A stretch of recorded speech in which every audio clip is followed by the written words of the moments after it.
كلام جميل من أخينا السوداني يتكلم علينا نحن اليمنيين، كلام منبع من القلب بصراحة. لا يجي يقول لك واحد يريد شهرة وما شهرة.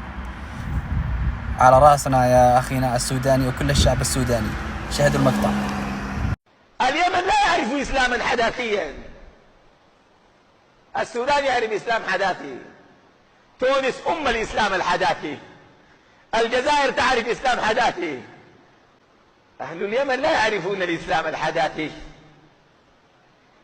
الإسلام الذي يعيد استنبات الفكر الغربي لكن يضع على وجهه لحية ويغطي وجهه بنقاب. هذا دين لا يعرفه أهل اليمن.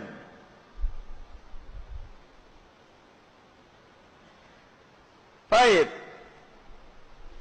قال النووي رحمه الله تعالى في شرح هذا الحديث الذي رواه مسلم في صحيحه، حديث رقم 3301، قال النووي رحمه الله تعالى: هذه كرامة لأهل اليمن في تقديمهم في الشرب منه مجازاة لهم بحسن صنيعهم وتقدمهم في الإسلام، والأنصار من اليمن فيدفع غيرهم حتى يشربوا كما دفعوا في الدنيا عن نبي الله صلى الله عليه وآله وسلم أعداءه والمكروهات.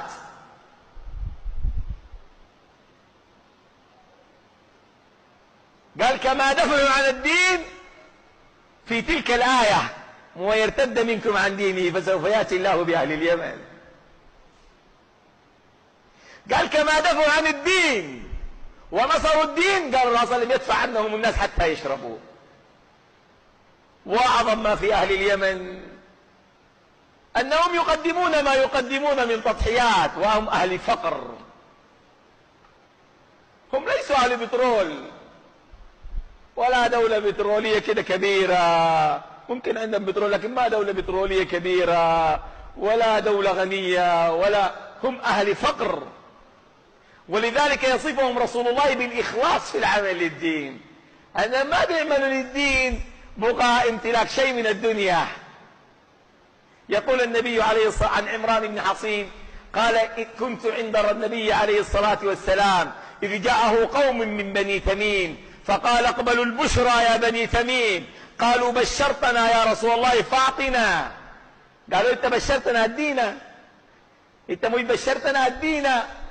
قال فسكت النبي صلى الله عليه وسلم، فدخل ناس من اهل اليمن فقال: اقبلوا البشرى يا اهل اليمن. قالوا: اذ لم يقبلها بنو تميم. بنو تميم قلت لهم: انا بشرتكم. قالوا: ادينا. طيب كم بشرتنا؟ دايرين عاجله.